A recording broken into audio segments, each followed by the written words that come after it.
I really hope you've had a good time at the conference.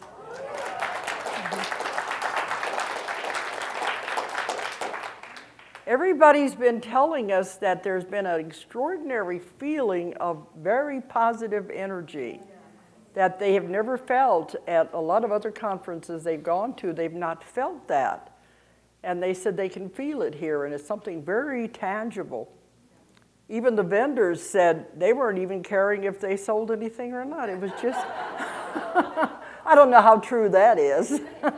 But they said it was just the feeling of this whole thing was just so high energy. And we've had some really wonderful speakers. Okay. This is our first one, so I guess we're going to have to make it a tradition now and do it again next year. Okay. Well, it'd be here, but a lot of people are saying maybe we should go on the road and have it in other cities with the same speakers.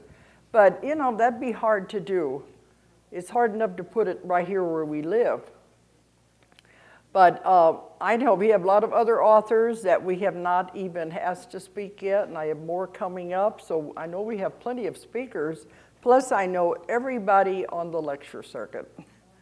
So it's not going to be hard to find people if we want to continue to do this. Okay, so it's an idea. I think we weren't sure how it was going to turn out, but now that it's finally done, I guess if I don't make a fool of myself tonight, it's finally done. And so I think we can do it again, but it is a lot of work. We started a year ago on this, and it takes that long to put everything together, and you're coming down to the wire. You never know at the last minute, or you're going to forget something. I spoke at hundreds and hundreds of conferences, but when you start doing it yourself, it's different from this side of the fence. You know? Okay, but we've had a lot of good cooperation too. Okay. I like to sit down. I guess I'm getting spoiled. I'm getting lazy. So I always like to sit down when I do my talks now. I was in Glastonbury a few years ago speaking at a crop circle conference. And it was like a theater. We were up on the stage, and I said, I'd like to have a nice, easy chair, you know, to sit up there. And they said, oh, we've got a good one for you. And they put it up on the stage, and it looked real good. It was nice and comfortable looking. I sat down in it, and I sank all the way to the bottom. Like it didn't have any springs or anything in it. And they brought a bunch of pillows and cushions in it, trying to prop it up. But I was sitting there the whole conference like this. You know? So I don't know what that would have looked like on a videotape. So I've had a lot of strange experiences when I do these talks anyway. Okay, I think most of you know who I am, I believe. Is there anybody who doesn't know me and my work? Oh, okay. Makes me feel good. Then I don't have to do as much background and everything. And we always get the skeptics and things at some of these. They don't believe it. They say, no, you're lying. You couldn't have done the things you've done, and et cetera, et cetera. So it's good to have a lot of people here who do know what I do and do know it's real. There's no way on earth I could fake the things I've found and the things I write about. I consider myself the reporter, the investigator, the researcher of lost knowledge, because I soon found that the information I was getting was either lost, forgotten, or never known at all. And that's what I like to write about, the things that nobody knows, to get that back. And it began coming with my work. But I am a hypnotherapist, and I specialize in past life regression and past life therapy. But I started 40 years ago. So I've been doing this a long time, back in the 60s. I was doing it back the first time as a hypnotist, back in the days when it was watch the shiny object. Remember those old methods, if there's anyone in the audience who is a hypnotherapist. and you had the long, drawn-out inductions. I always said you relax them from the big toe all the way up. And you had the tests that had to be performed. None of that is necessary, but it was the old methods of hypnosis. And that was the way I started out. And you know, the habits, stop smoking and lose weight. To me, that's so boring now. I'd much rather time travel. But if somebody comes to me and wants to stop smoking or lose weight, I'll tack it on to the session, but it's not the primary object. My object now is therapy and trying to help the person. And that, to me, is so easy to do the habits that I'd rather do the other type of therapy. But back in the 60s, I had so many things happen. I'm not going to go into the whole story. But in my last book, the Convoluted Universe, Book 2, I put in the first chapter the story of how it happened, because people kept saying, how did you get into this? What happened? And see, I've written 13 books, but actually I've written 14, because the first book has never been published.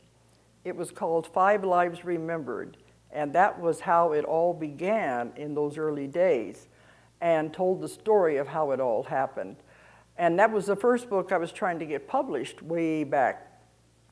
Now when I speak at writers' conferences, I always tell them, don't expect your first book to be published. It may never be published. You have to keep writing more and more, and maybe one down the road will be the first one to come out. They think, oh, I've got this one book, but that one has never been published. I don't know if it ever will be. People say it should be because it tells the beginning. But to me now it seems so mundane and ordinary compared to the adventures I've had since then. But it does tell the story of how everything began. And that's why in the last book I decided in the first chapter I'll tell the story of how it all happened. I'm not going to go into it a lot, but I had to put everything on the back burner because my husband was almost killed. He was a Navy veteran of 21 years, and he was almost killed, and he ended up being in a wheelchair for 25 years. He was put out of the service, and when all that happened, we had to move, and we moved to Arkansas, of all places. But there's a whole story of went on in there, because my first exposure to reincarnation, past lives happened back in the 60s. But I had to put everything on the back burner when that happened to my husband. And he really shouldn't have lived because he was just, his body was crushed and his face was torn apart. And it ended up that he was in braces, he was partial amputee, and he went into a black depression where he didn't want anything to do with anybody for years. So we had a lot of rebuilding to do at that time.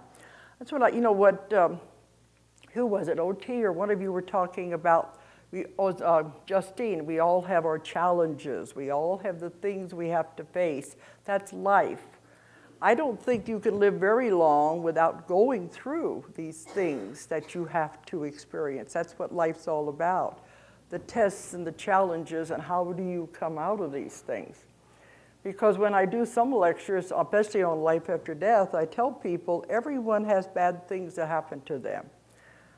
But did you learn anything from it? If you learned even one thing, that was the reason for the whole experience.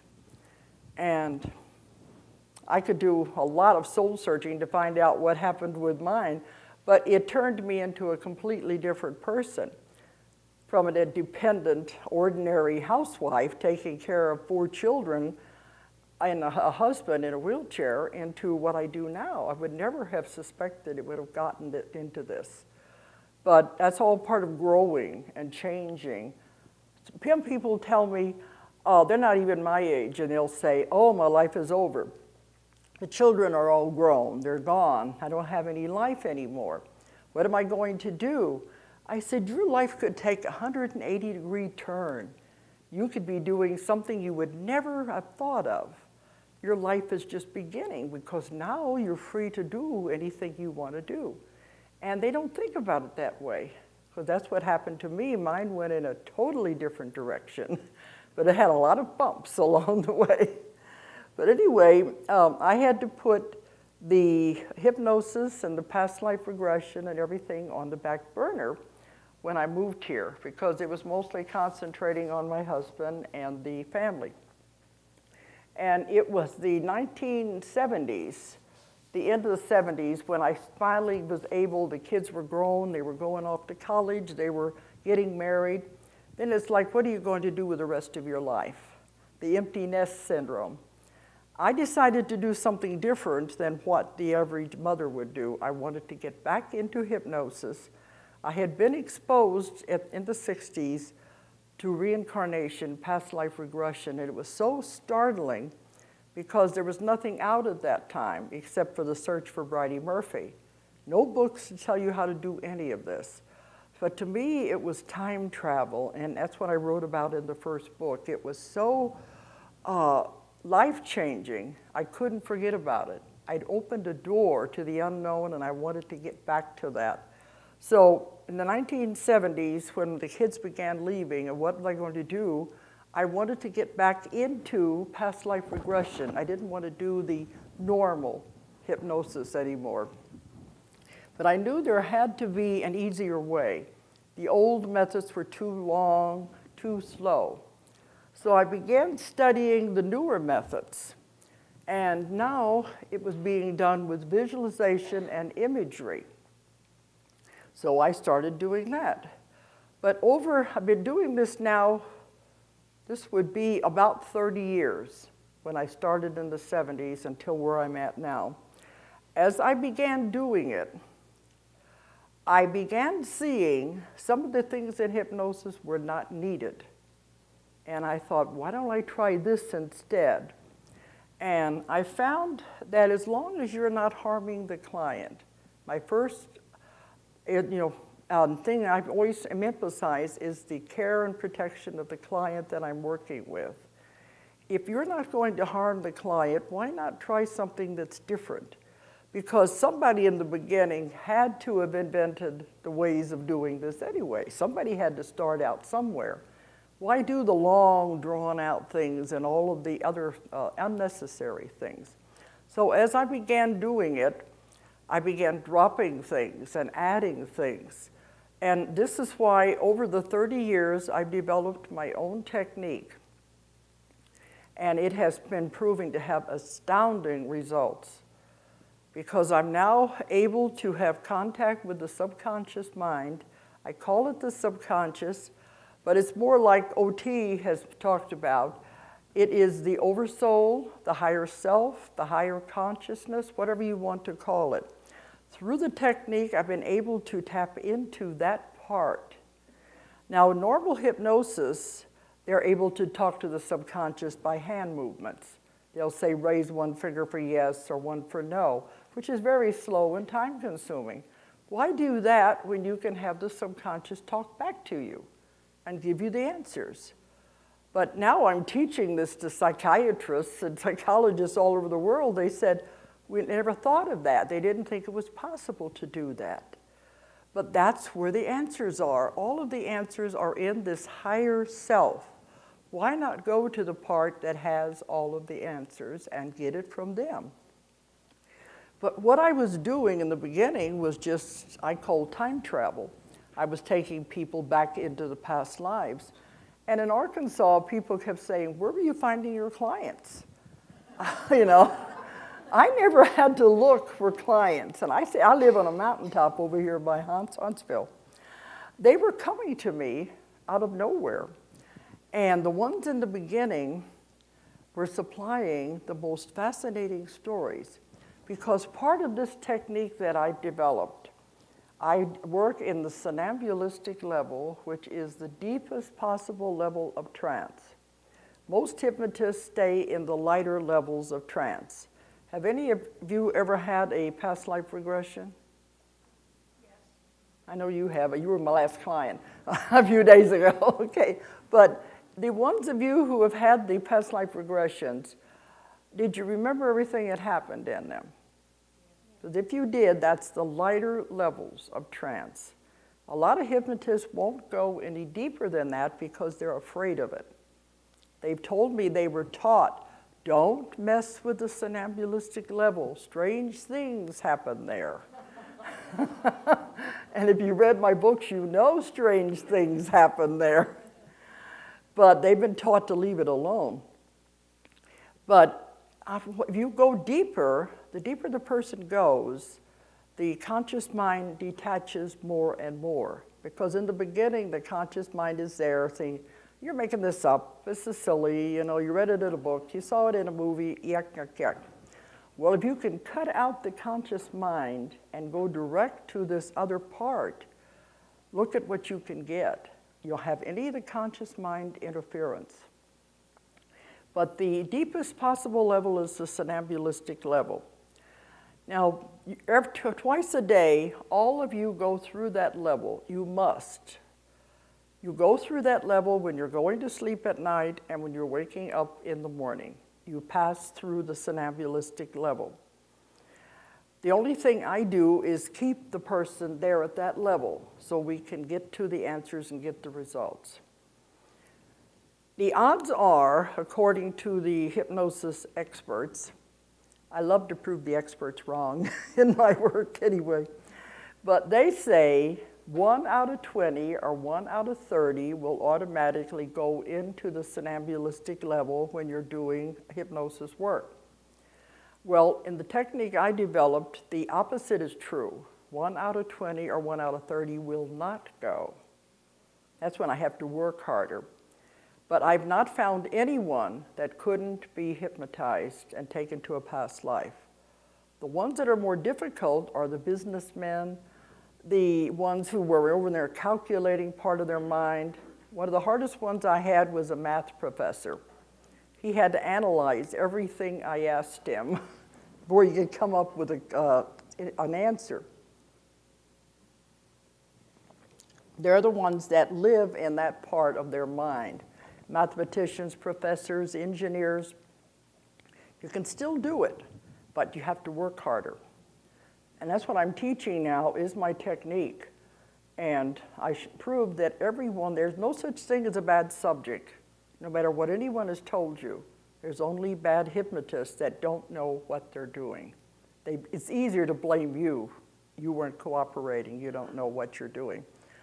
But I have found everyone, I've done thousands and thousands of people now since I began 30 years ago.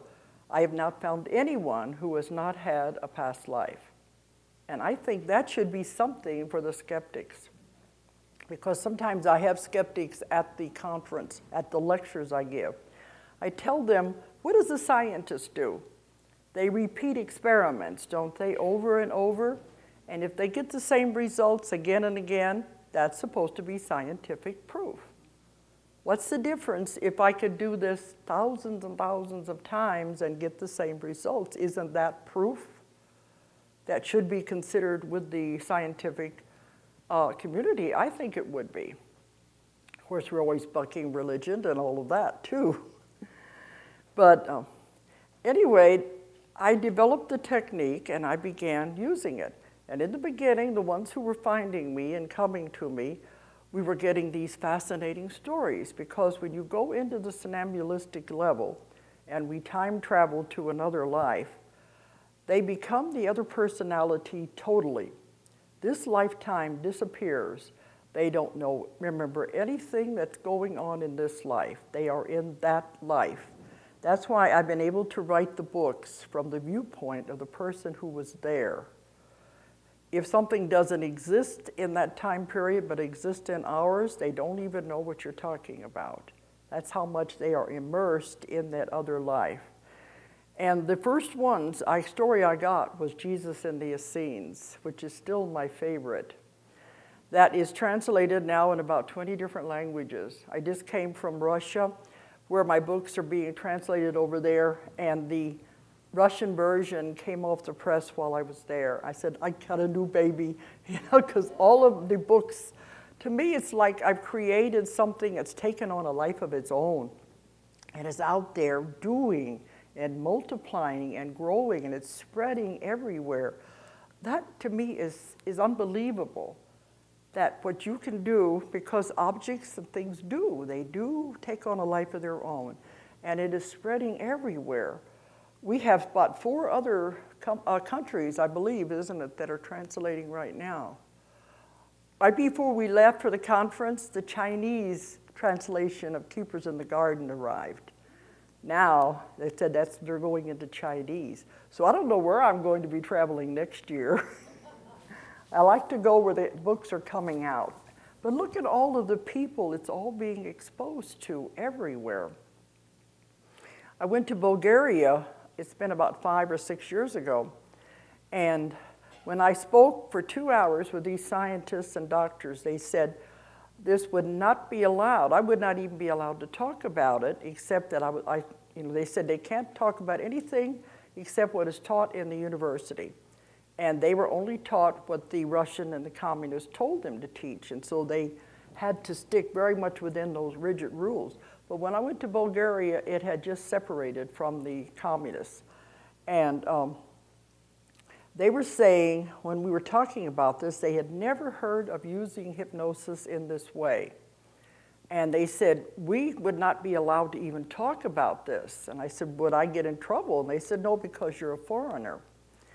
But for 2 hours, they questioned me about this because they didn't know about past lives. They didn't know about past life regression. And when I was there, I said it was the most fantastic experience. It was like being a rock star. When I got off the plane, I mean, we were mobbed with all of these reporters and everything. And they said because all of this was so new, they thought I was a healer at first, and they were bringing people out of the hospitals for me to heal, which is very, I mean, I kept saying, no, it's not what I do. But I had a press conference where it was like the president. I mean, I'd never been in a thing like that. So while I was there, they gave me an award. They said I was the first American and also the first foreigner to ever receive this award. And it was for the highest advancement in the research of psychic phenomena. And they made a documentary.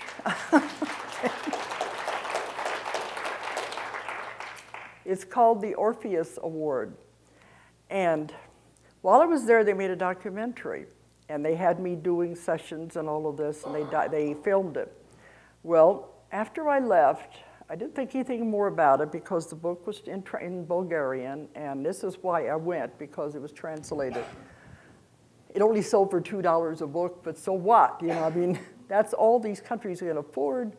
India's the same way. I figured, get the information out. I don't care about the money. Anyway, after I left, I was told about a year later, when they showed the documentary in Bulgaria, everybody called wanting to know more about this new form of therapy, past life regression. They wanted to know how could they do it. Well, it ended up, now it's being taught and practiced in Bulgaria. So I may have been responsible for starting a whole new form of therapy in that country. That's a very strange feeling. So you don't know how much influence you're going to have. You don't know going in somewhere what you're going to do. My son didn't want me to go. He said, Mom, look at the map. You're going to go to Sofia, which is just across the border from Yugoslavia, where they were having, the war was going on. But you go where you feel led to and where you feel right about. And that's what I did. And now I just came back from New Delhi, India, where I spoke at the World Hypnosis Congress there. And then I went to Moscow, where we're working with these doctors I spoke of earlier. And I taught my class with a translator. We had several psychiatrists in the class, and they said they were aching to try this new form of therapy. So I don't know, it's like it's growing and growing, and I feel to be a part of this. 20 years ago, they wouldn't even believe this. They kept saying it's just for New Age kooks. But now they're all wanting to learn it. I think that's in itself is an advancement. Like we said during the panel, things are changing, things are growing. They're willing to accept this now. And they want me to return to Russia to make sure that the doctors are using it correctly. So I don't know, my life is going in so many different strange directions. But still, I come back here and I like to live on my mountaintop and get away from all of that and be normal for a change. Nobody there knows what I do and nobody cares. And they leave you alone. You got to have a balance. You got to have a way to get into the two worlds. I live in two worlds. That world and this world that is so-called normal. But I have an office now in Huntsville. I had to because there were just so many people wanting sessions. I don't want anyone to come to my house. Like Justine says, she does it in her home, but I don't want people coming to find me because there are just too many. We get calls all day and all night, and we have mail from all over the world. And now I opened my office there, and they are coming from all over the world to have sessions. I don't encourage that because that's a long way, but they are doing it because they want help. So that's why I began teaching the classes so that other people can be doing this and spreading it. I'm just one person. My friends keep saying you need to be cloned for everything you do. But I felt I had to start teaching people, and hopefully they would be able to take the method and use it. And they are telling me, they're calling me. We have some here. I don't know if you're still here or not. They said they've taken the class back there. Jody, you've taken it. And they're having results, aren't you? She said she's having results. And this is happening a lot of times. I'll go to a lecture and they'll say, it's working, it's real. And they are having results. I taught it in Dubai, in the Middle East, before Christmas. And this one man had no hypnosis training, and he was begging me. He says, please let me in the class. I don't have any training, but I want to do this so bad. That is important, the passion. And that's why now I'm allowing people into the class if they have that passion, if they want to learn. That's better than the trained hypnotists sometimes because they're stuck in their training. I'll let him in the class, and I just got an email from him. He said he's done about 20 sessions, and he's having fantastic results. One woman he cured of throat cancer. And this is what I do. So I'm just finding out it's spreading, they can do it, and it's working. That, to me, it makes me feel so good. All of them who take the class are not going to be able to do it, but if we can get some to spread it and get the information and help out there, because I can't do it all. There are just too many people. So anyway, I didn't want to go too much into the background. But the main thing I work on now, before it was past life regressions and the stories, Jesus and the Essenes, they walked with Jesus, A Soul Remembers Hiroshima. Those were all the lives that came out that were packed with information. But now, mostly what I focus on is the past life therapy. 90% of what I do is the therapy to help people. And everyone that comes has problems or they're looking for something. They have to be motivated to come so far. One man came from China to do it. I had a woman just the other day come from England. They've come from France. They came from New Zealand. They're coming from everywhere. They got to be motivated to want help that bad. And I think that's part of it. But they always come with problems, and I work a lot with physical problems. Because like O.T. was saying, I agree with everything he said. I found that your mind controls your body, and that you create the disease, the illness, for some reason. You don't know this consciously, but it's on the other level that you have done it for some reason. And people say, I don't want to be sick. What do you mean? But you wouldn't be sick unless there was something you was for. I found that the subconscious, every illness, every ache, pain, every symptom of the body is the subconscious trying to give you a message, trying to get your attention, trying to tell you something. If you don't understand what it's trying to tell you, it gets worse. Still trying to get your attention. Then if you still don't pay attention to it, eventually it's going to go into an illness or a disease or something that's going to be a lot harder to get rid of. And I've found if I can get to the person before they're going to have surgery, we can help them. Because they, and I'm going to tell you who they are in a minute, they said once something has been taken out, we can't put it back. But if we can get to them before they're going to have surgery, we can keep them from having the operation, because then we find out, why did they get into this mess? Why did it get this far? And there's always a reason. And a lot of times it's not anything to do in this life. Sometimes it is if they've got a horrible marriage or family problems. Like I said a while ago, I found a lot of cancer, especially colon cancer, is suppressed anger. They can't talk about it, they just hold it in. It's anger at somebody or something, and you can't hold emotions inside of you. When you start holding emotions inside of you, it begins to eat away, and you become sick. You don't want to let it get to that point. So a lot of the things I found the same thing over and over, causing different types of disease, just like OT was saying. Certain parts of the body are affected in different ways. But if we can find out why are they angry, people carry so much garbage and baggage around with them that they need to get rid of. And that's part of what I do. I spend a lot of time with each client, and a lot of it is talking to them, finding out, about them, what's going on in their life. And it doesn't take much for them to start turning me into Mother Confessor.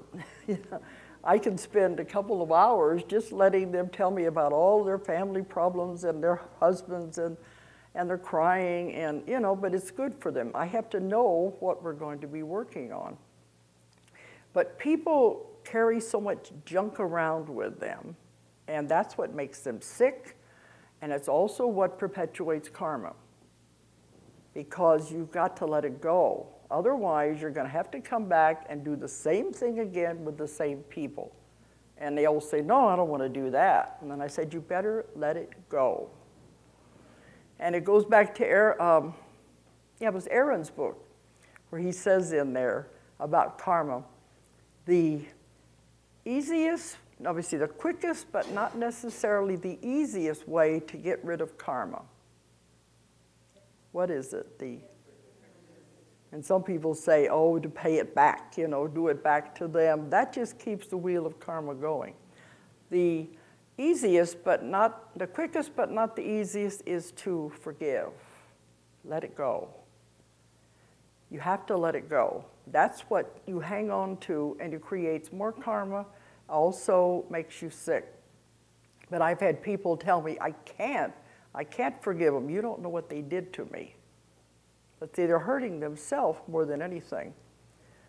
I am going to get to the subjects that were in that fire, but I thought this would be important to talk about also. I had this one man. I never was able to work with him because he mostly just talked to me on the telephone. His wife was on the phone. He had cancer in just about every part of his body. Every time they would operate and get rid of cancer in one part of his body, it would move to another part of the body. And he just kept going on and on and on. And his wife was saying, can you help him? Can you do something? And I said, well, is he angry about anything? Is he having any problems in his life? And he said, oh, yes, it's my ex-wife. I hate her. She has the children. I can't see them. And he had all this rage against his ex-wife. You see what it was doing to him? And I said, well, you're going to have to forgive her and let it go. We all come into life with a contract to try to do the best we can with other people we owe karma to. I said, tear up the contract. Let it go. It's not doing any good. Cut them loose and tell them to go with love. Forgive them and let them go on. He said, I can't do that. If I do that, she has won. I said, she'll win if she kills you. But you see how it's something like that is so simple, but we don't realize it. But it is hard because we do bear grudges. We have revenge. We can't have to get back at them. All it does is make our life more miserable because we don't know what it's doing to us. So that's part of what I have to do, let them talk and let them find out what it is that they're looking for. And part of the therapy is to get them to release these things so that they can recover. But a lot of times you have to go, that's this life, but sometimes it's carried over from other lives. Maybe they've had a pattern where they've been with this same person through many, many lives, and they still haven't worked it out. Well, if it's been that long, I don't think they're going to work it out. It's better just to let it go. But sometimes we can take them back to another life to find out where this came from. That's the karma part. And we also take them back to find out physical ailments. And I could go on. I've talked at so many different lectures where I've spent the whole day talking about illnesses and where they come from in other past lives and the direct connections. And I talk about this in my classes too, so I don't want to go into too much of that. But we have found so many illnesses that go back to past lives. When you find what causes it, it goes away. Because if the subconscious is trying to give you a message, once the message has been delivered, there's no sense in keep trying to give you the message. Once you understand what's causing the problem, it disappears. And I have seen miraculous healings. And to me, that makes me feel so good. And I've gotten emails where they tell them, they go back to the doctors and the doctors say, I have no explanation for this. Everything is gone. And they've taken them off the medication because they don't need it anymore. To me, that's so satisfying. I've had people right there in my office be healed instantaneously before they leave the office. And it shows how powerful your mind is once you understand, and it all falls into place. But when I'm doing the sessions, a strange phenomena began to happen. When I do it, the past life is one thing. A lot of hypnotists, that's where they stop. They do the past life and that's it. Afterwards, a person will say, well, it was interesting. I was in ancient Egypt. I was in ancient Rome. What does it have to do with me now? You have to tie it together. You have to find out, why did you see that past life? What is it having to do with you now?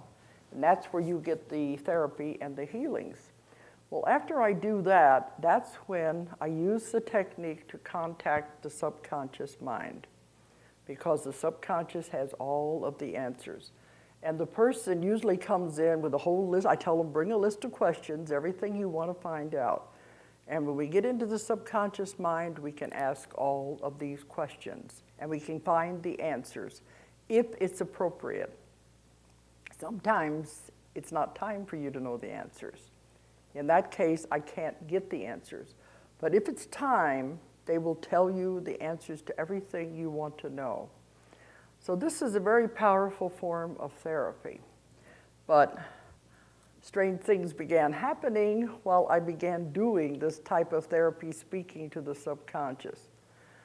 That's where the books are coming from, the Convoluted Universe. Because I call them they. To me now it's like calling up an old friend on the phone. Now, I don't know how anyone could say this is fraud or hoax or made up, because through everybody I work with, the same thing happens. When I ask for the subconscious, it's always the same voice, the same way of wording it, and they always say the same things. They always talk about the person in the third person. And they can be pretty cruel sometimes. We'll say, well, finally I'm getting a chance to talk. You know, it's about time. They haven't been listening to me. And it'd be like, well, I have had two lately where, and Julie's nodding her head back there, one man, he was so bad off anyway. Usually the subconscious will do everything it can to help the person. It will heal them. It will give them advice, because it always says the same thing: we love you and we will take care of you. Now, how can it be the same thing all the time if I haven't touched into something that is real? There's one man, well, there's two really. The man told me he had stopped drinking. His smoking was so bad that his lungs were just shot, and he had gone for another healer who had helped his lungs. Well, he was telling me, I just want to have the session because, but he went back to smoking. I didn't know that. A lot of them say, well, I'm cured now, I can go back to the old habits. And he told me he wasn't drinking anymore. Well, the subconscious, I always says, is a blabbermouth. If you're going to lie to me or not tell me the truth, it will tell me the truth. And this one man, it was saying, he's lying to you. He hasn't quit drinking. He's still drinking, and he's still smoking. And we helped him once with the lungs, and it says, we're tired of it. We're not going to help him anymore if he won't make the effort. And I don't want to ever cross them. Their power is too great. I'd rather cooperate with them. I don't want to do something that's going to make them say, well, the heck with you. But imagine if they've tried all the person's life and they're not paying attention to them. They tried everything, and this is what they said to him. Well, we give you so many chances now, that's it. Whatever happens now is in your own hands, but we're not going to help you anymore. Well, I told him that when he woke up. I said, you didn't tell me the truth, He said, well, how are you going to know the difference?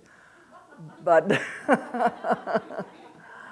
but it's up to him now. Is he going to stop smoking? Is he going to stop drinking? Because they have tried and tried and tried, and they'll say, it's a wasted life. Why should we bother? It's better for you just to get out of here. Well, this other one I did a few months ago, I'd even forgot about him because I do so many until my daughter, you said he got an email or a phone call? Phone call. This guy, now these are rare. These are rare because the majority of people get a lot of help and they're very loving. So when this happens, it's always like, why is the subconscious suddenly acting cruel? Well, this man, it kept saying, you have wasted your life, you have not done anything you were supposed to do, you're ruining everybody else's life. It was just a big mess. And he said, you're out of here. We're not going to help you anymore. And I sure wouldn't want it to say that to me. But it says he wasn't advancing. He was wasting his life. So they said, that's it, we're out of here.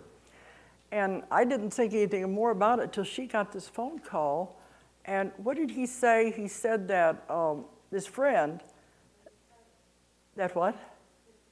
His cousin called about something else.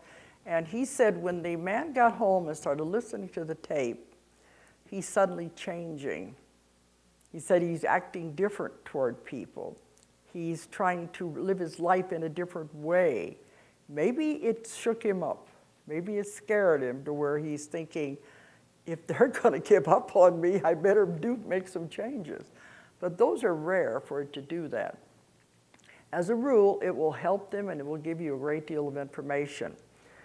But as I'm doing this all over the world, this is what began to get a little strange, is that sometimes at the end of the session, when I always ask for advice, or if I always say, have you got any last message or advice for the client before we wake up? Sometimes they'll come in and say, sometimes they'll yell at me, Dolores, okay, what now, And then they'll usually bawl me out, something I'm not doing that I was supposed to. They changed my diet. They got me off of Pepsi. I used to live on Pepsi. And that was an interesting thing because I was doing this in Las Vegas right after 9/11. I had about 10, I was in Laughlin, at Nevada at the UFO conference. I had a whole bunch of clients and I was doing this one. And toward the end, they came in and yelled at me. Well, before that, we had been in Orlando, wasn't it, at the Universal Studios and all of that down there. And I was living on Pepsi. I never drank water. And I got dehydrated down there. I didn't know what it was, but my daughter, Julie, is a nurse, and she said, Mom, you're dehydrated. You got to drink water. I said, water? What's that? I don't drink water. And So she kept bawling me out about it. Anyway, I went directly the next few days to the conference in Laughlin, and I was doing this session with this woman. And toward the end of the session, when I asked, do you have a message before we leave or advice for Susan? They yelled at me. They said, Dolores. And I, okay. Now this is coming through this woman. I always wonder, what do they think when they get home and listen to these tapes, you know? They'll say, who was that? That wasn't me. And I said, okay, what is it? And they said, you're dehydrated. You've got to drink water. It's affecting your kidneys. Now, this lady didn't know anything about anything. And they said, oh, by the way, tell your daughter to call home. Her daughter's trying to get a hold of her. It's not an emergency, but just tell her to call home. Because my daughter was watching the book table. Anyway, then they go on, but they get your attention. So anyway, after it was over, I went down to the book table, and I was telling them, guess what they just said? And I told them, they said I was dehydrated. And but you were there, weren't you, or was it Nancy? She goes, like, touche, you know. She said, you won't believe us, but you believe them. And then they said, well, they just said, too, to call home. Jackie's trying to get a hold of you. And she said, I just did. It wasn't anything serious. She just needed some money. But see, they even knew that. It was funny. But anyway, they kept on me every time we would have a session to make sure I was getting off of the Pepsi and I was getting onto water. And then they would check in my diet. You're to eat this, you're not to eat that. And one time during the session, they said, we saw you eat some beef last night, and we told you you're not supposed to do that. I said, well, it was just a little bit of beef that was in some soup, you know. But, but they said, they're always giving people diet information. And they said what they're putting in the beef and the pork now is not good. And that they said when it gets into your body, it takes as long as 6 months to get this stuff out of your system. So they said to try to stay out of it or use organic as best you can. They said chicken and fish is better, but if you can get organic meat, that's the best of all. But the very best thing they suggest eating is live food, as they call it, which they mean fresh fruits and vegetables. And that's what they keep telling everyone that comes if they're having problems, and they'll say, well, it goes back to your diet. This is what you need to be eating. And they said the importance of water is beyond belief.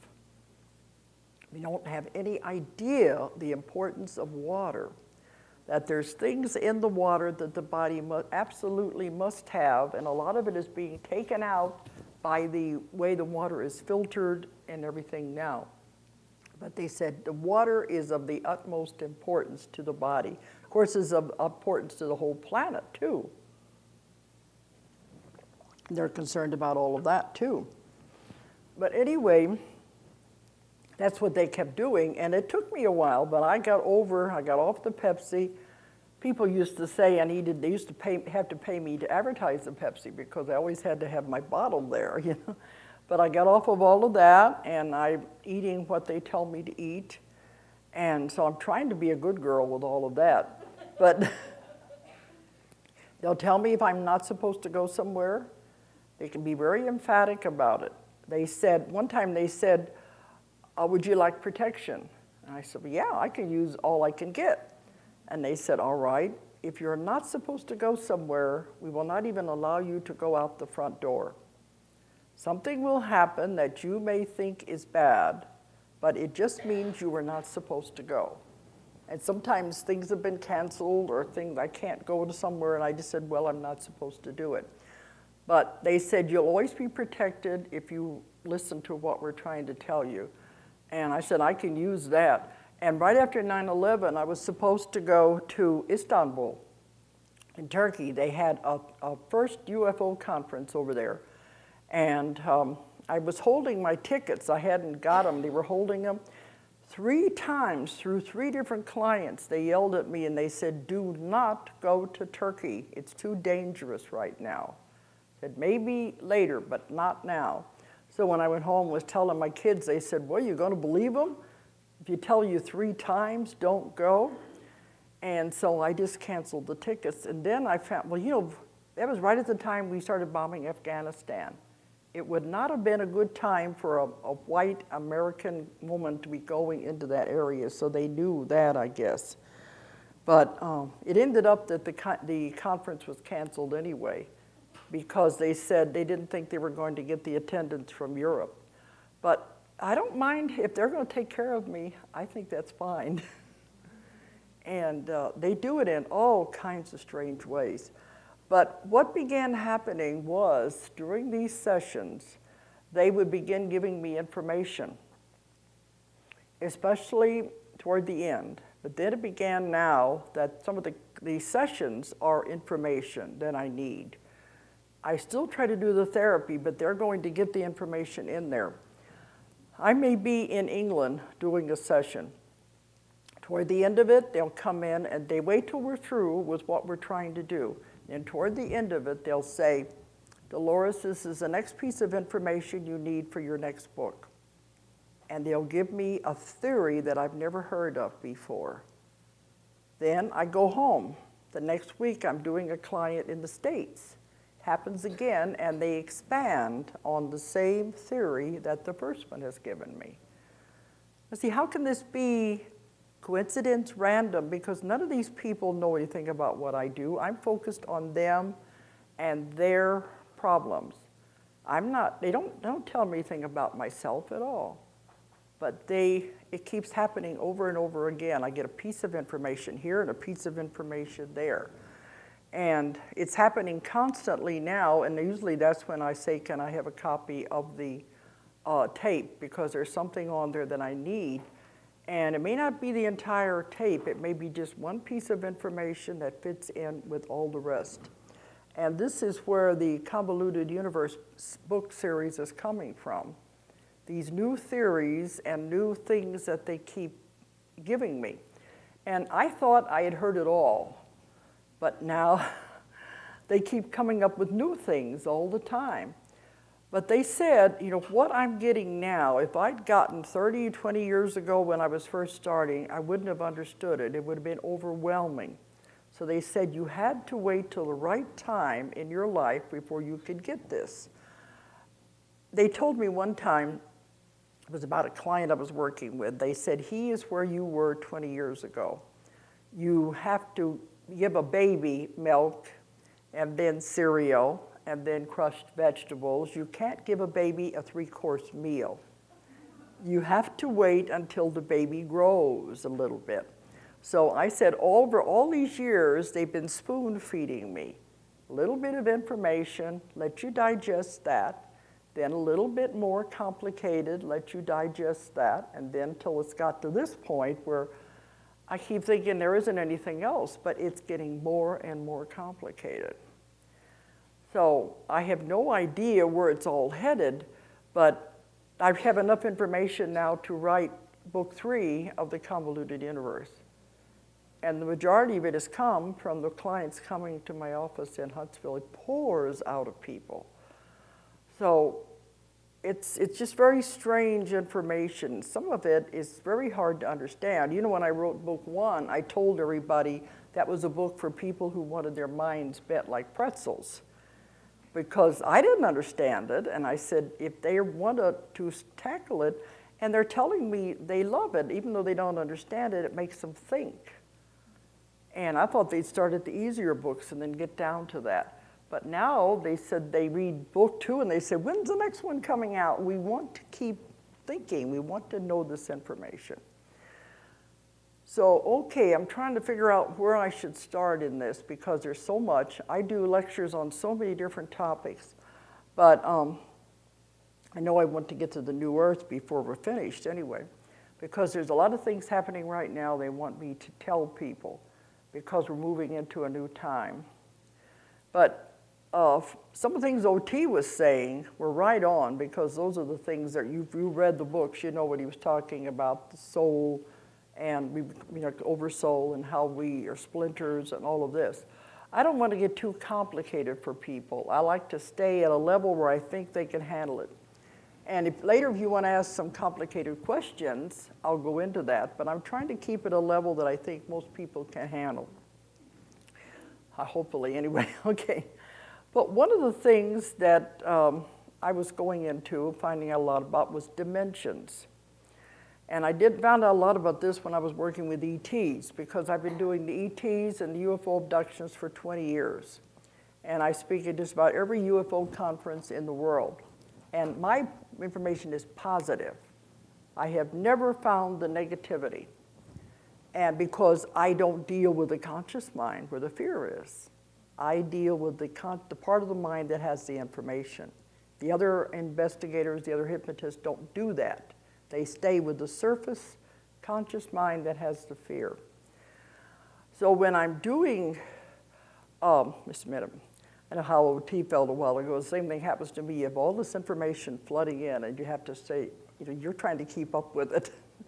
That's what the ETs say. It's easier to do thought to thought instead of trying to do it verbally. Okay, but they said that it has to do with dimensions. Now, dimensions are around us all the time. We're just not aware of them. And in some of these dimensions, there are cities, there are people living, but we don't know about them. They know about us. The reason we're not aware of them is because they're vibrating at a different frequency. If you ever watch a fan blade or a propeller blade, when it speeds up, it becomes invisible. That's the way these dimensions are. They're vibrating at a different frequency, and that's why they're invisible. And there's thousands of these. Some people say, oh, there's only like the 4 dimensions, or maybe 5 at the most. I said, there are countless dimensions. They're thinking in the baby terms, the simple terms of the 4 dimensions that we're aware of. There's many, many more than that, because it's much more complicated than we can think of. Now, the ETs, the ones in the UFOs, use these dimensions to travel, because all they do is change the vibration of the craft to go back and forth between dimensions. So you don't need to have, like some investigators I work with want to know, what kind of fuel do they use in the craft to get from here to that star out there? And they're having the hardest time understanding it's not done that way. It's done with thought. And they go back and forth through dimensions. Rather like Star Trek, when they say, engage and Mach whatever, and they are there because they change the vibration, the frequency of the ship. And this is what they do. But I've done lectures on this. I'm not going to go into the whole thing about ETs. But they change the vibration or frequency, and this is how they appear suddenly into our atmosphere, and how they disappear just as quickly. Well, these dimensions are all around us, and we are constantly going in and out of these dimensions, and we don't even know it. This is all part of life. What OT was talking about a while ago, these strange things that happen, like the one who was almost off the cliff. And my brother-in-law, too, was almost hit by the car. I've had a lot of people emailing me with strange stories and wanting me to explain what's going on. I had one, we covered it in the session, one of her questions, because she said she was in Florida and she was out jogging, and this is in the city, on a city street. And as she was jogging down the street, she saw what looked like an airplane coming in to land, coming in among these palm trees. She could see the tail of the plane. It was a big plane. And she said, oh my gosh, there's a plane crashing. And so she ran all the way back to the house, turned on the TV so she could hear about the plane crashing. There wasn't anything. So she said, what happened? So that's one of the things she wanted to ask about during the session. They said what she was doing, she slipped into another dimension. And in that dimension, there was an airport existed there. But it didn't exist in her reality. Now, some of these dimensions, there could be different things like that, and we're not aware of it, unless something happens like that to get your attention. They talk about people walking down a street, and maybe they notice a beautiful tree that's there on the other side of the street. The next time they go down the street, there isn't any tree. You may have had some of these things happen to you. I had a girl that was in college, and she said she came out of her dorm, and they were doing construction on the street out in front of her dorm. And it was all tore up, and they had these orange cones and everything around. The next day, she comes out of the dorm. There's nothing, no sign of any construction at all. So sometimes these things happen, and you're not even aware of it. I had another person who was in came out of an apartment building. When he came down in the elevator, came out on the street, everything was the way it was 50 years ago. The cars, the buildings, the way the people were dressed. Nobody seemed to be aware of him, but it was like, oh my gosh, he was so frightened. They walked around for a while, and he finally went back into the building, and he got back in the elevator, went back up in the elevator. He was back in now. I wouldn't want to be stuck there, but who knows? This has to do with different dimensions, portals, or whatever it was. There's so many of these now that they're sending to me. But the one I think that really gave verification, it finally had proof.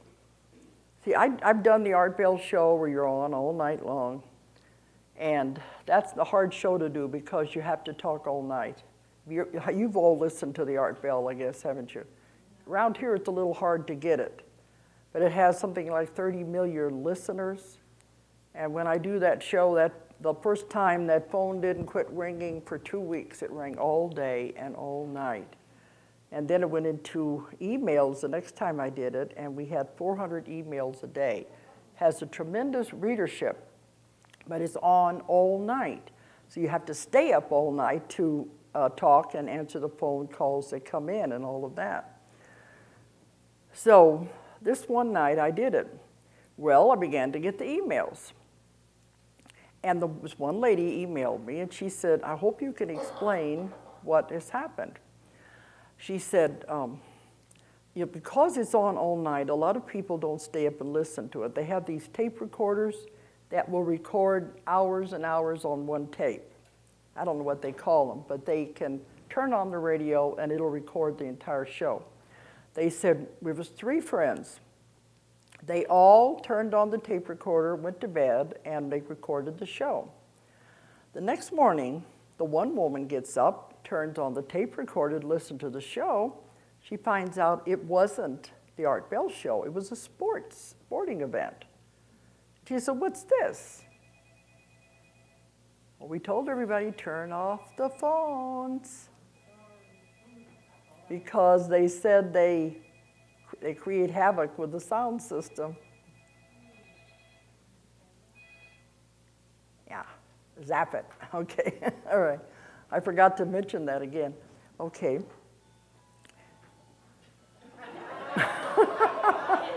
What was that? Okay, all right. Okay. But they heard the call letters, and they knew it was the right station. They called the station, and they said, oh, we don't carry Art Bell anymore, and we're not going to ever do it again. It was a sporting event. And so the woman calls her other friend, and she said, yeah, that's what I got too. I got this sporting thing. What's going on? The third friend got the show. Same call letters. They knew it was the same station. Now, what happened? 2 didn't, and the other one did. And later she said, by the way, now they're carrying the Art Bell show again. But she wanted me to tell her what happened. But a week after I got the email and I answered them, trying to answer the best way I could, I was doing a Unity Church lecture in Memphis. These people lived in Nashville. And they drove from Nashville, and they were 3 elderly ladies. Nobody's going to make something up. And they said, we came all this way to really tell you it did happen, and we have the tape recordings to prove it. Now, that's proof. Now, what happened? There were two of them in a dimension where the show did not exist, and the other one was in the dimension where we were broadcasting from. This is what a lot of these strange stories, things happen like this. So it probably happens to you when you just say, oh, I probably made it up or I didn't pay attention, these kind of strange things. One of the strangest one was this one man emailed me and he said, he went out to the airport watching the jets take off. He's watching the jet take off, takes off, then it goes backwards, and it goes forwards, then it goes backwards, until it finally takes off. And he says, jets can't go backwards. And as he stood there watching the other planes, they did the same thing. Forward, backwards, forwards, until it finally took off. Then he went out in the clouds were doing the same thing, back and forth in the sky. And he goes out to the sidewalk, the cars are going forward and backing up and going forward and backing up. And this went on for quite a while before it finally returned to normal. And he says, what was happening? I said, the only thing I could think of is maybe he was at a juncture of the dimensions where it was not solidified. I said, if anybody else has a better explanation, I don't know what it could be. But this is important to understand about the dimensions so you'll understand when I'm talking about the new earth. But I don't know if you can think of anything else or not, strange things like this. There's been all kinds of strange stories that I've been told. You know, people, you probably had it. Maybe you were at home and somebody will tell you they saw you downtown at a store or something. And you said, no, I was home all day. I've had many stories of things like that. And I was at one where we were doing a conference in Hot Springs, Arkansas, by the lake. And it was on the day that the gambling begins, the horse races.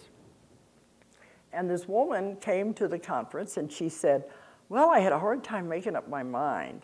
I didn't know whether I wanted to come to this or go to the races because it was starting on the same day. I said, well, I finally decided I'll come to the conference. So she was there all day.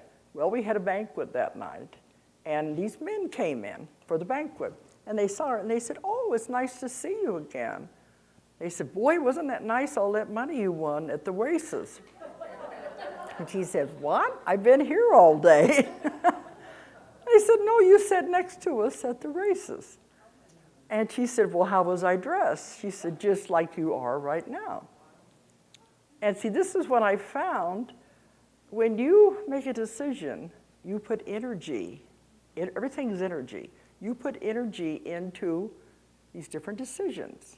We all do this. We decide, should we go here? Should we go there? Should we get married? Should we not get married? Should we take this job or not that job? You put energy into either decision. We decide, we'll do this. What happens to the energy of the decision you don't follow through? It creates its own reality. This is the things that are hard to understand. In that other reality, another you is living out the other decision. You got married over here, you got divorced over there, and maybe you had a different job, but you don't know about it because you're focused on this life. Imagine how confusing that would be if you did know all of these other things. But when I told the story about the woman with the racetrack, they always want to know what happened to the money. Because I said, I guess the woman in the other reality is the one who got the money. But we would never have known that if they hadn't have come in and told us about it. So there's a lot of strange things out there. And the people that tell me these things, they say, I can't tell anybody this. They're going to think I'm crazy. And they're sitting there telling me these things, and they said, you mean you're not freaking out? I said, no, I've heard it before. You're perfectly normal, believe me. So this is what I keep finding more and more about, these, what I call the alternate realities. And they said it's not quite as simple is making a decision to go here or go there. I'm giving this to you the easy way. I don't want to blow too many minds. Some of you may already understand all of this. They said it's not just that. It means every time you make any decision to cross the street, to stay home, to get up and down out of a chair, every time you make a decision and you do one thing instead of another reality is created. So it splits again and again and again and again to where you have thousands of you living all these different kinds of realities. Now, they have said there's no way any of us can ever understand all of these things. It's absolutely impossible. They told me one time, all of your questions will never be answered because some information is as poison rather than medicine, because we couldn't possibly understand it in our frame of reference and it could cause too many problems. They said, in that case, we cannot give you the answers. We'll do what we can, but they said, it's not the brain, it's the mind. The mind does not have the ability to understand certain concepts. It's impossible. So they tell me little things that sometimes to me sound astounding, but they said we cannot ever see the entire picture until we cross over to the other side. The blinders are lifted, and then we can see it all, the entire thing. But there is so much out there that we don't know, and that's what I'm still searching for. I keep thinking, there's nothing that I haven't already heard, that I can't hear anything weirder than that. But then something else comes in. So I don't have any idea where it's going or where is it going to stop, if it will, because they said as long as I'm doing this, I will continue to find information. That's why I'm the reporter and the investigator and putting it all together. Okay, I was trying to think what part to go to next. There's so much that they have told me about. Okay. One thing that's amazing has been happening. It's in the books about the God source. And our concept of God is totally wrong. You know, Father Pat's sitting over here nodding, you know. We personify him. That's the only way the church can teach it, and the only way a lot of us can understand it is make it into a person. Have to put it into a physical form.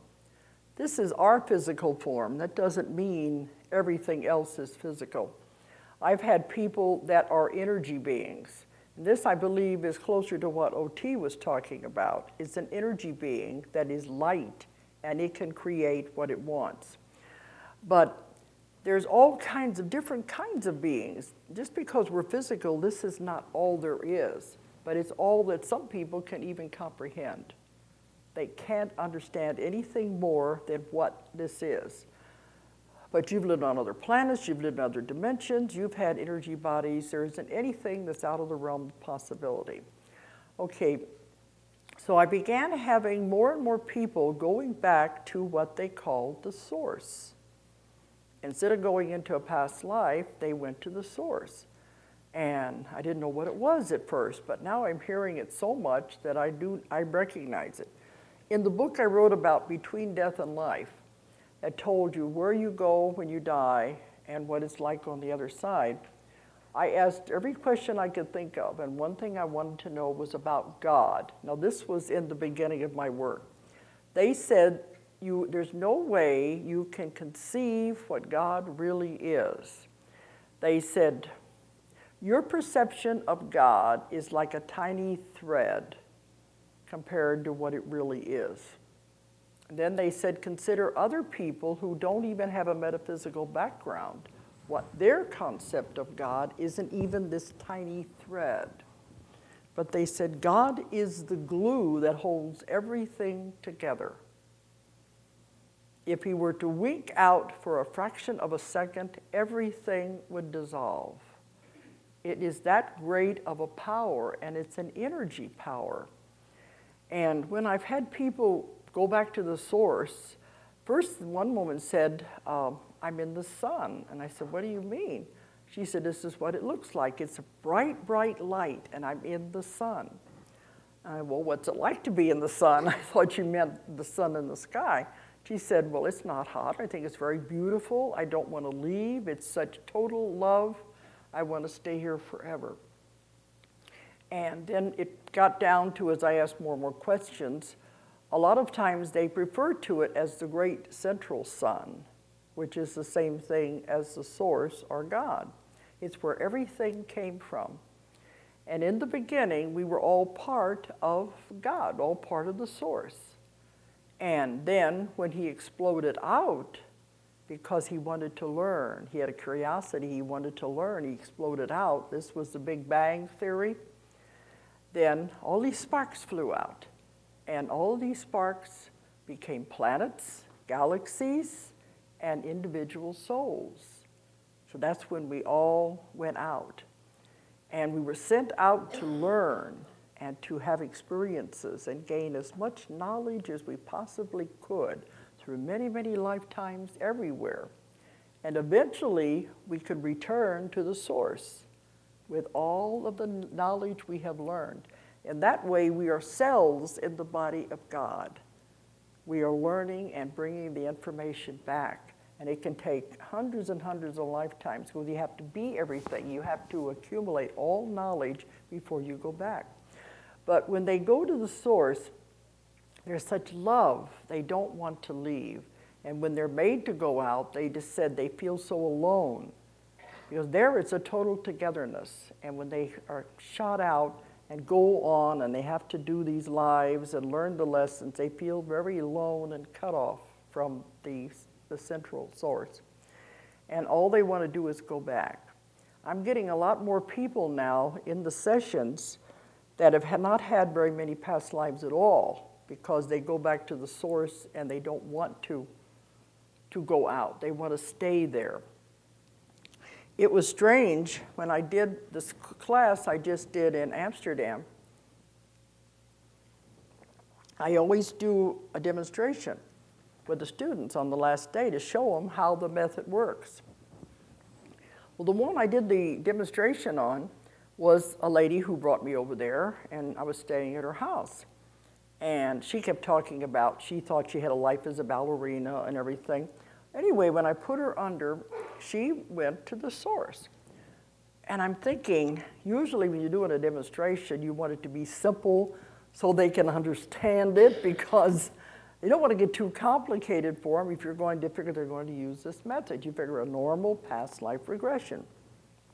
She went back to the source, and I kept trying to get her to move into a past life or something. And she kept saying, no, no, no, I don't want a body, I don't want a body. I don't want that, I want to stay here.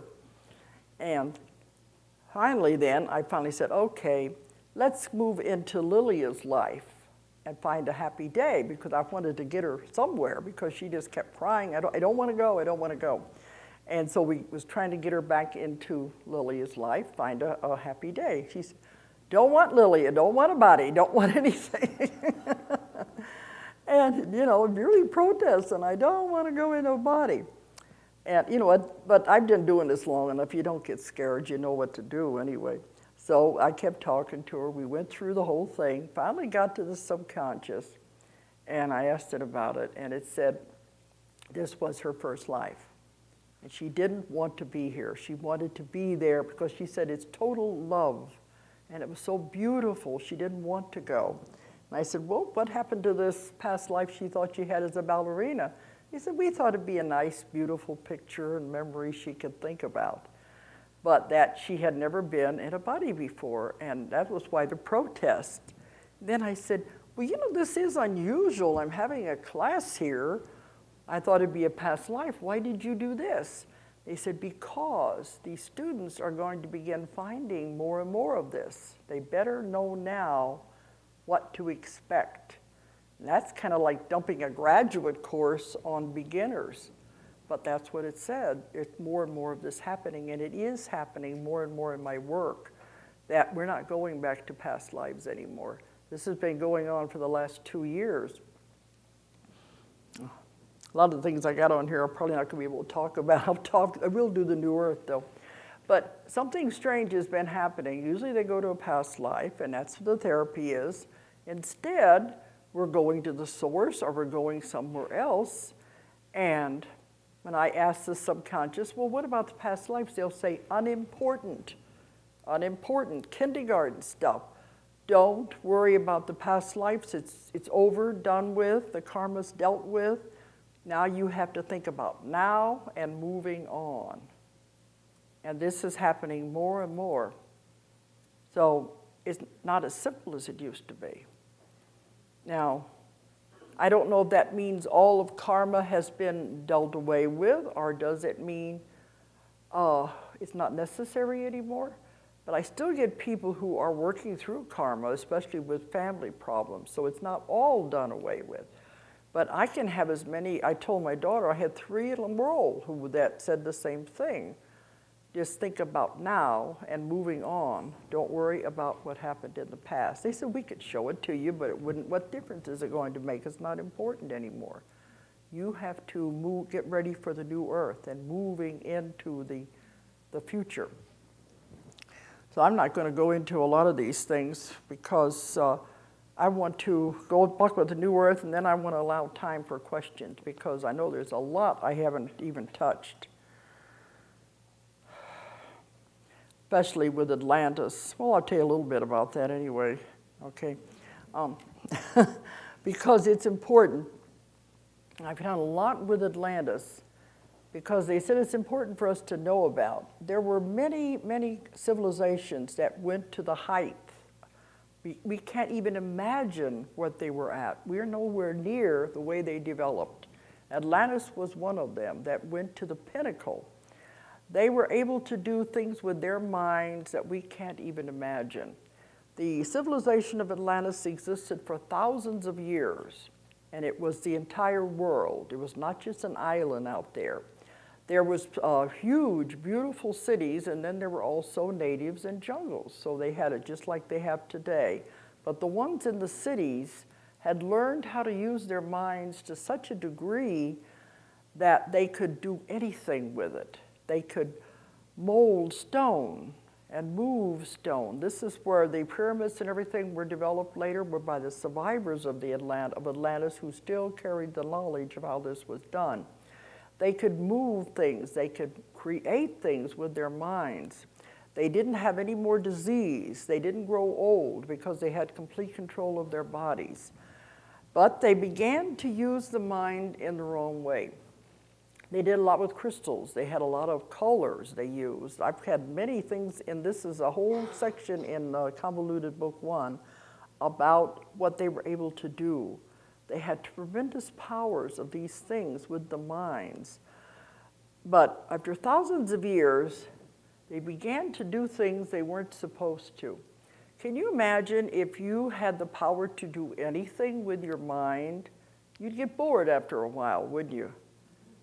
Being human. And then you say, well, let's try this or try that, even though it wasn't really correct.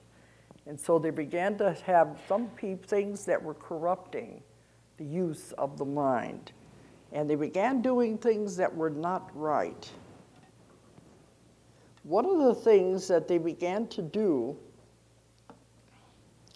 which I was told was against the laws of nature, they began interbreeding animals and humans.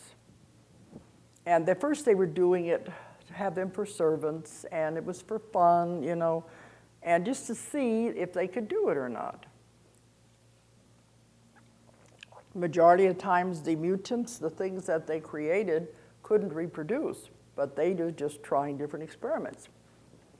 The legends that have come down to us from ancient Greece and ancient Rome about the half man, half animals, centaurs, minotaurs, the harpies, all of those legends originated in Atlantis. And I always believed a legend had to have a beginning somewhere. They come from the abilities they had in Atlantis to interbreed the animals. And it's come down to us in the form of legends from Greece and these different places. But it actually was done at that time. Then it began to abuse it. And they began to abuse the power of nature. And they said that was when they had to be stopped. They were doing things that were against nature. They were also trying to use the powers of the crystals to do negative things. They were creating too much power and directing them down into the center of the earth. And they were doing all kinds of things just to see if they could do it. And they were using the crystal powers in a negative way. This is why Atlantis had to go down, because they were doing things they were not supposed to. So it came to the point it had to be destroyed. Now, when I've been doing this, I like to ask questions about everything. And one of the interesting things is the Bermuda Triangle, when people ask me about that. I was told that when Atlantis went down, in the Bermuda area, there was a temple that had something you would call like a time machine, be able to go back and forth different dimensions. And it was located in that area. Well, when it went down, the machine was damaged. And so it's sitting there sporadically shooting out waves of energy, which is what caused these different phenomena you hear about in the Bermuda Triangle. That's why you can't predict it, you don't know when it's going to happen, and you can't control it. But it makes sense to me that it is these ancient machines that are still operating in a sporadic way. But also I found that it was not just Atlantis. There were many other civilizations that were highly advanced and disappeared. Just a minute, I got a tickle there. Okay.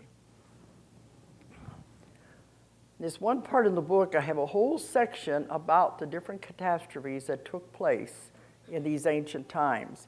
And it always had to do, usually with the men wanting the power and having to control the power and using it in an evil way.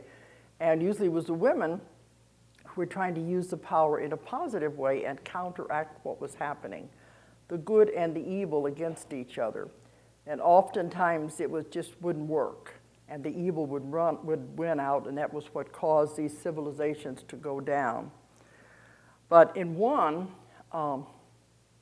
this group of women were in this temple, and they were trying to do these ceremonies to counteract the energy, because they said the other group had succeeded in burning a hole in the ozone layer. And they were going against the suns, and they said the sun was coming through, and it was too much energy, and it was burning the area. They were trying, the scientists who were doing it kept saying, well, they didn't think it was that bad, but it got out of control. And these women, with their ceremonies, were trying to stop it. And they said, we can't anymore. It's completely out of control. Well, it ended up that the whole area broke open, and it burned the entire area. That is where the deserts are now in Africa, the Sahara deserts. They said it used to be tropical and beautiful, and it ended up turning it into a desert where nothing would ever come back and grow again. So they're doing this, trying to counteract it, and finally it all happened, and they all died. And she's, in the spirit state, and she was saying, we have to go to sleep now. And I thought she meant they was going to die, just go into, because she was dead. And she said, no, the power is too great, even their power. We can't use it. It's going to have to go to sleep. Maybe in the future it'll be time when you can bring this back. But now the power, we've abused the power, it has to go to sleep for a while. And they said that's what's happening. And when she came back immediately into a past life, she was living in the desert, poor, and they didn't have any power at all. And what I think happened, they said it was like blowing a fuse. Imagine you use the power of your mind to the point where you get to that, it blows a fuse, and then it's better off not to allow you to have that power again because it's too much. So they said everything is going to have to start all over again to develop the same way, eventually to maybe get back to the point where they can use the minds in that way. But they said it was going to take a long time.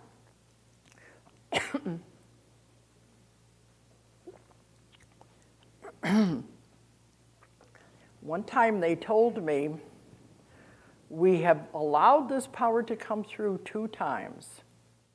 One time was at Atlantis. The second time was what you have in the Bible as the Tower of Babel. They said it's a simplified version of what really happened, but it was abuse of the power and to where it had to be scattered to where they couldn't use it. And if you look at it, they talk about the tongues, nobody could understand everybody. If you really look at what it's trying to say, even in a simplified version, it was a misuse of the power again, and it had to be taken away, everything started over again. They said, well, now we think maybe you can use it again. We're allowing it to come back little by little. And you're getting the powers back. And this is what we're going to be doing, is using our psychic abilities more. And they said, maybe this time you won't abuse it, maybe you will be able to handle it. We hope so, because it's time. They said, what's the use of starting all over again? Every time you destroy yourself and you start all over again. This is where the idea of the new earth is coming in. Because why start all over again? It takes thousands and thousands of years to get finally back to where maybe you can do these things and move on to the next level. Instead, we're a pretty stupid species, I guess. But a lot of it is the abuse of power. So they said, that's why the idea of the new earth is coming in. But they said, you're getting the abilities back now. Little by little, you're getting the psychic abilities back. I see people coming to me all the time that are either healers or they want to be healers. And a lot of them want to start centers where they can do healing and teach healing. I see it as an undercurrent, because why do I get so much of this? Like I'm getting the people wanting to go in alternative healing. It's an undercurrent is happening here. And that's what I believe is going on, is that the healers are coming back. And that's what they keep telling me. When somebody comes in, they'll say they're supposed to be working in sound therapy. They're supposed to be working in light therapy. They're supposed to be healing people. They never tell us your purpose in life is to go out and have a ball, go out and get drunk, or, They always say you're supposed to be here to help each other, and especially to do it with healing and these different abilities. So they're coming back, and I'm seeing more and more of it, especially with the children. So it's time. All right, I think I'm going to allow time for questions, but I want to tell you then about the new earth. This has been coming through so many of my people. How much time are we going to have on that tape? What time do you want me to stop? 25 minutes. 25, because he said that tape stops on the dot. That would be what, about 5 after, or on the dot? Okay, a little bit after 9. Okay, but otherwise the tape will shut off. Okay, I'll try to, huh? I'll give you a high sign. Okay, I'll try to. I haven't even touched a lot of it. Okay. We are finally getting to the point, rather than, they don't want us to destroy the earth. We have to go through this time right now, what I call the time of troubles, where the earth is working out its own karma. Then we're going to be moving into what is called the new earth. And it's going to be magnificent. It's going to be beautiful. Everything will be different. And it's just like in the Bible, where they say, we're moving on and some will be left behind. The book of Revelation is real. It's talking about the new earth. It talks about the new Jerusalem. That's what it's talking about, is moving into the new earth. But that's why I think this karma and things are being done away with, because it's not necessary anymore.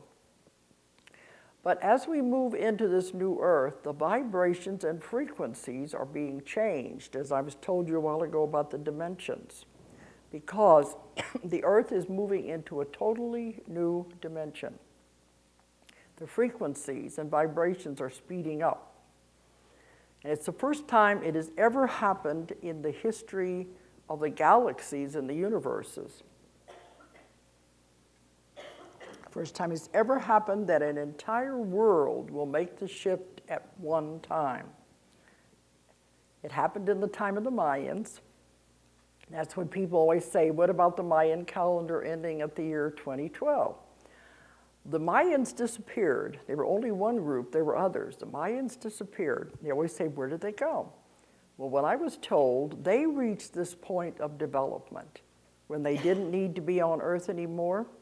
So their frequency and vibration was changing. They shifted in mass as a civilization and as a group into the other dimension. They disappeared. But they were able to see when the next one would happen, when the entire world was going to make the shift into the next dimension. That's why their calendar stops at 2012 to tell us that's when the big one is coming. And I'm told the entire universes are watching because this is something that's never happened and it is tremendous. Time is speeding up. The vibrations are picking up. You all know time is speeding up.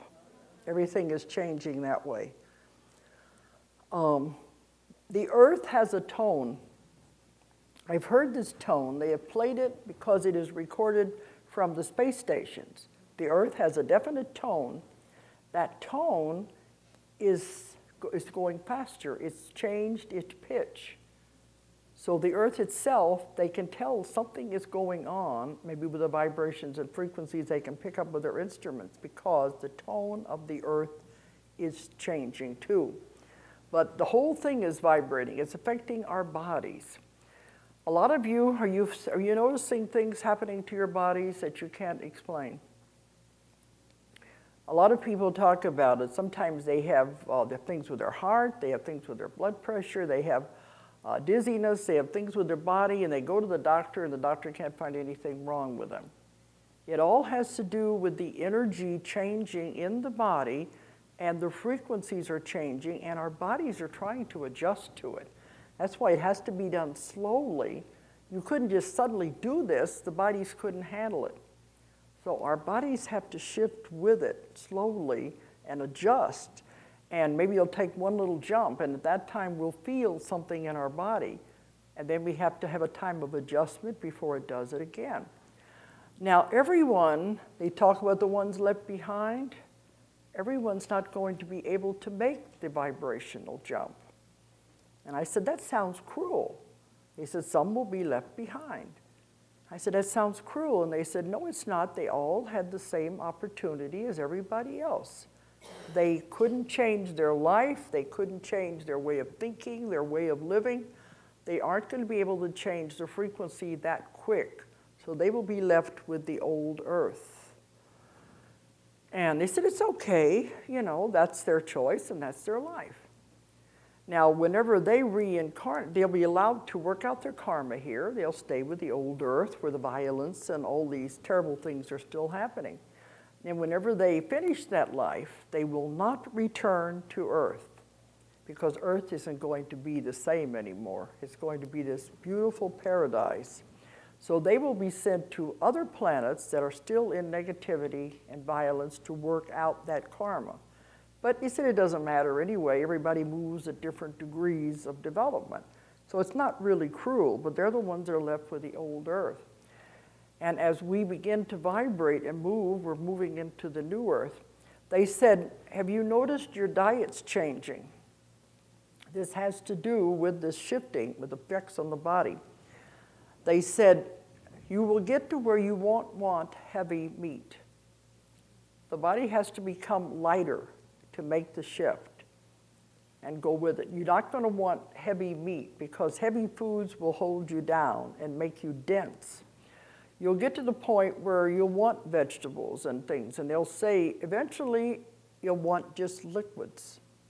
It's all you'll be living on is the liquids because you won't want these heavier things as the body becomes lighter and being able to move in with this. But some people might like to eat these things, but they said this will just be a natural course of events that you'll feel like that. But then we move into this, and then eventually the earth moves into this new dimension, and the old one is left behind. I don't know if there's even going to be time for questions. Is that going to be okay? Because we don't want to run out of tape. Do you know Annie Kirkwood? She's the one who wrote Mary's Message to the World. And you don't hear about it anymore, but we are friends, and we used to do a lot of panels together. And on one of these panels, we were talking about the new earth and the earth changes. This was several years ago. She told about a vision she had that I think explains it very well. She said she saw the earth. And as she watched, the earth began to pull apart the way a cell divides, began pulling apart as though a cell is dividing until finally it broke apart and here were two earths. Over here on this one, she heard them saying, "We did it, we did it, we did it." Over here on this one, they heard them saying, "Poor thing, she died believing all that." They are not even going to be aware anything has happened. That's the strange thing. The ones over here who make the transition will know, but the ones here won't even be aware of anything has happened. They're still living their lives the way they've always been. And you know what was funny? I was giving this same lecture, I think it was in Laughlin, I don't remember which conference it was, and I explained, this is before Convoluted 2 came out, I was explaining this vision. This man wrote me later, he said, "The strangest thing happened to me sitting in the audience when you did that." Now he said, "I'm an engineer, I'm a business person, I'm down to earth, solid, I've never had anything like this happen before. But as you were describing this vision," he said, "suddenly I was out in space. The auditorium disappeared, I was out in space. I saw the same thing you were describing as the earth pulled apart." And then he came back into the noise and everything of the auditorium. Well, he went on the computer and tried to recreate what he was seeing. And he sent us the computer picture, the one earth overlaid over the other one. And I got it in time to put it into Convoluted 2. He just said, "Don't put my name on it, don't let anybody know." But that was another strange thing. All of a sudden, he is out in space seeing the same vision that she was seeing. Strange, you know? But anyway, they said this is what will happen when it separates and we go over into this new part. But they said eventually, when you first go make the transition, you will keep your physical body. But it will be a place of total love, total peace, total acceptance. And as you're there, things will gradually begin to change after a while. You won't want food. You won't need a physical body. And you'll find your physical body altering to where you're eventually going to be an energy being. But this is the new earth is going to be totally different than the old earth. But they said the best thing to do is to go with it. But I get a lot of people saying, "Well, what about these other people that, you know, my loved ones or whatever? What can I do to make sure they make the shift with me?" They said it's an individual choice. You can't make anyone do anything. Whatever they decide is where they will be as we do this. One thing I thought was strange, it was in the book, I said, how is this going to happen with so many people doing this without them being aware of what's going on? They said, simple. We just put them all into suspended animation. And this is also in the Bible. A priest gave me the passages that I quoted in the Bible. You remember it says, one man will be working behind and one man will disappear and the other one will be left working in the field. One person will be sleeping and they'll be taken from the bed and the other person will be left in the bed. Isn't that, I can't remember the exact, but there's several passages, I think it's in Revelations or something when this happens. One will be left and the other will be taken. They said, we've done this before. They said, it's no big deal. We can do all these things. But they said, we just shut everybody down. And they go to bed. The next morning they wake up. They think it's the next morning. And actually it could be a whole week has gone by while they move the entire population into the new earth while the old ones are left behind. They said, we had to do it before. One time the sun needed adjustment. We shut the whole earth down so nobody would see what we were doing while we worked on the sun. And then when they woke up, they thought it was the next day and they went on about their business, not ever knowing anything was going on. That's a... The people who, they won't know. They won't know the difference. Apparently they're not going to. That's, even the Bible doesn't explain that, does it? It just says they go into, when they're taken, some will be left and some will be left behind. But anyway, that's what they said will happen. And they said they could move entire populations that way, and you'll wake up the next morning and go on about your business and won't even know the difference. But I think he said you will suddenly know everything around you is different. Things are better. They're brighter, they're happier, you've moved into a new world and you begin to feel different. But they said just go with it and don't look back. The other ones are where they have chose to be, where the violence will still be continuing, maybe the earth changes, the wars, but all of a sudden our world will be totally different. And this is going into the new world. So there's a whole lot more because I'm getting more and more information about it. I had a whole section on it in the last book. Now the information I'm getting too is that love is one thing that's going to help us raise our vibrations even more. To get away from the violence, just like Gandhi was saying, get away from the violence and focus on love. That's all Jesus was trying to tell us anyway. He was trying to teach us to love. And without that, there would be no wars, there would be no hatred, there would be no violence if we all learned to love everyone. It's a big deal, but they said that is one thing that they're telling me now will raise the vibrations even more of the frequency of the people. So I don't know, it's going to be very strange, but it's going to be very big too. I was thinking maybe I better stop it there because I don't know of anything else I can add to that. And there's not really going to be time for questions. You only got about 5 minutes, this is going to shut off. So is that okay? I've tried to give you a lot. I know I haven't given you everything because I've written 13 books. There's a lot of information. I lecture for as long as a week in some places, every day a different phase of what I've got. Anyway, I think we'll stop right there then. Is that all right? Okay. Okay.